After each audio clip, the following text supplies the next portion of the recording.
together, but you have. So you know some of those friendships? Kick that up about 10 times when you're in a small group going through this. Because invariably tears are shed and things are, are said that, again, you wouldn't say to maybe your spouse or significant other. That said in the group was whatever's said in that room stays in the room. No matter what.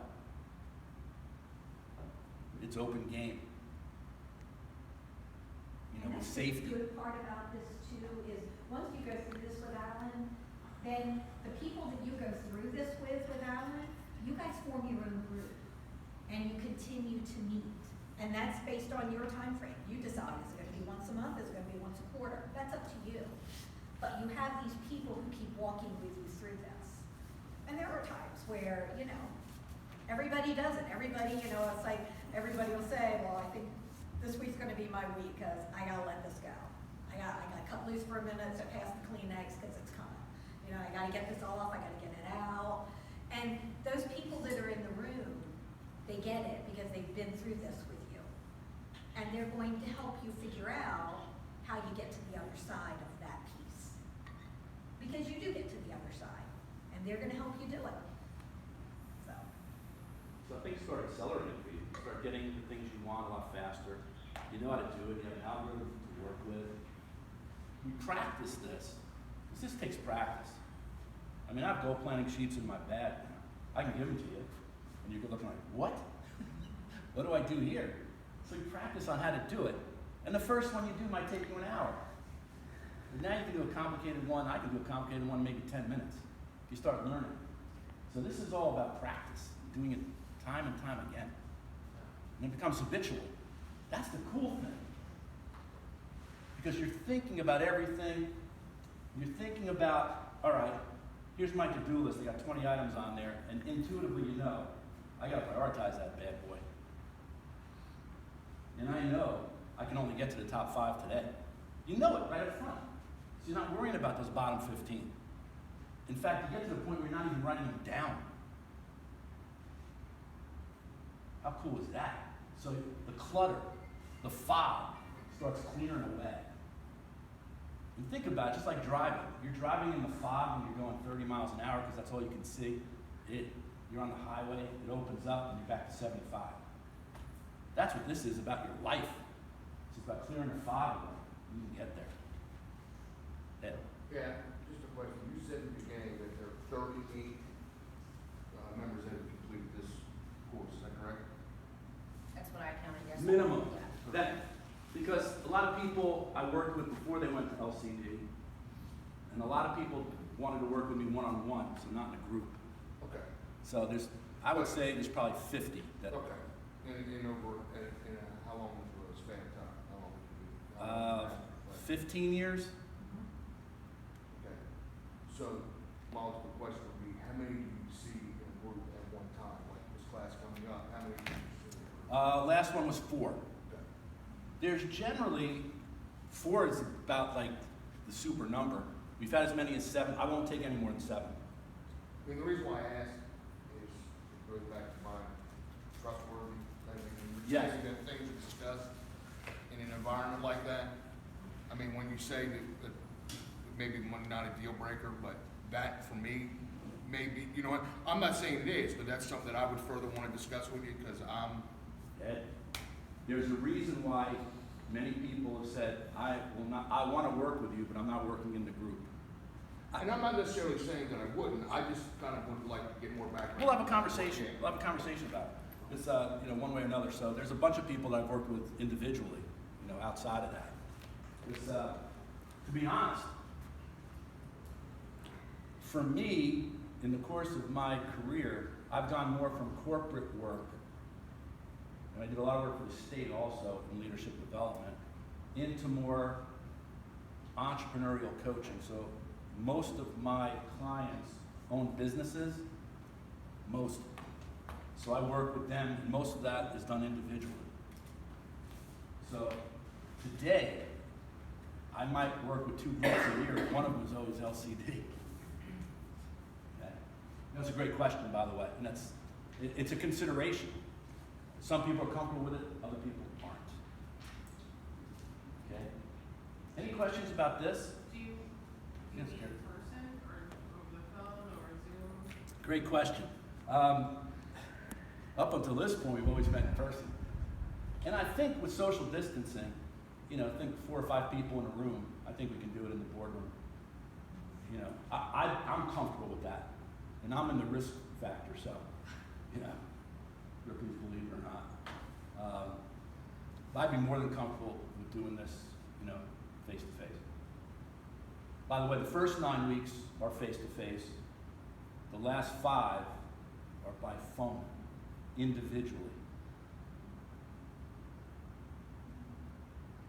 Okay, so that's the last part of it. The second phase of the work is one-on-one with me via phone. All right. Questions, comments? Anyone address their concerns, fears, anything? Another cool thing we do, we keep a list. Anybody have those times when you think you really can't get anything done and you're down on yourself? You all have that time. I'm just no good, I can't get that done. One of the things we do is we keep a list of all the goals we've achieved while we're going through the process. So we're practicing. Unbeknownst to you, you're practicing from the start of the process. So we keep a list, and you're going to keep a list of all the things you've accomplished. It could be little. I'll give you one of the coolest stories. It was my first really big client, a trucking company out of Seaford. You guys looking up, you know who they are. Done years worth of work with them and their crew. Helped the company grow, be very large. And the first group I worked with, I was working in sales development with this group. And it was dream inventory. So, you know, the first week we asked everyone to start their dream inventory and write things down. And we met the next week, went around the room and said, no, nix that. What I asked them to do is write down something on a piece of paper that they could accomplish by the next time we met. And it had to be something that's been eaten away at them. Something they've been meaning to do for a long time but haven't gotten around to it. And we went around the room and people had stuff like, well, I had to make a doctor's appointment. I haven't seen a doctor in 5 years. Or, you know, I had these 5 boxes in the shed that I had to throw out. Did that. One gal said I wanted to paint my bathroom. I painted the bathroom. Got around to the last guy who happened to be the supervisor in the room of all the people. And he was kind of stumbling and fumbling. I said, hey, look, by the way, I have his permission to tell this story. And this was 20 years ago. And he said, I don't know if I can talk about this. If you don't want to talk about it, don't. He goes, and he got the piece of paper out and he wrote this on. He goes, I wanted to tell my wife I love her every day for 7 days. And of course, all the women went like this. There's a lot to this story. I said, how did it go? And he had tears running down his eyes. Well, I've been married to my wife for 25 years, and I can't remember the last year I told her I loved her. Well, how'd you do it? I said, well, I wrote it down. I had to do it. I had to find a way to do it. So I got home from work, and we sat down like we always do. She made dinner, and I sat down with the paper while I'm eating dinner, and I'm thinking about what I wrote down. And I put the paper down, and I looked across the table at her, I said, I love you. Okay? And the second day, I did the same thing. It came out a little easier. I love you. And the third day when I said it, my wife looked at me and said, you want to go for a walk? And we went for a walk. And he goes, I want to thank you, Alan, because that is the best week I've had in years. When I reconnected with my wife, all he did was write something on a piece of paper. But that's the kind of power. I kept in touch with this man via email up until about 4 years ago. He's long since retired. And stories that he had from his dream inventory about taking his whole family on a cruise, done. You know, Grandpa took all the grandkids on a cruise and everyone in his family. But I'll never forget that moment, how powerful. Because there's some things that happen through the mastery that you can't predict, you don't know. And that's why I love what I do, because things like that happening, what is that worth? What was that worth to that guy and his wife? Here's the other thing I found out, and it took me like 5 weeks to find out. Every time I come into the place, I walk by the receptionist, and she would say hello to me. That was his wife. The receptionist. So it was really cool. So everyone in there even knew this woman, you know, because they worked together. But he had the guts to do that. So you have the guts to step into it, man. So, keeping this list of goals accomplished is cool, because in those moments of doubt, you can go back and say, holy Moses, look what I did.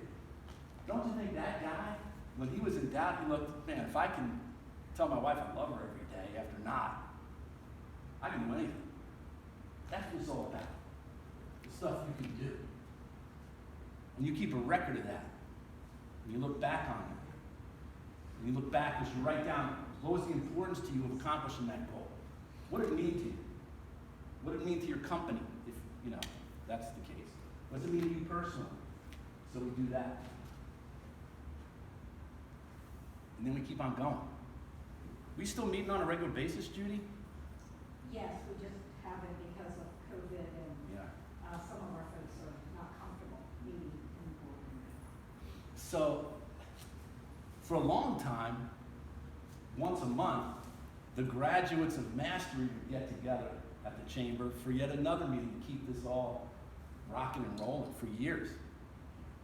Then we have another thing. So, don't think this ever ends. It doesn't have to end. It keeps on going. I'm done with what I have to say.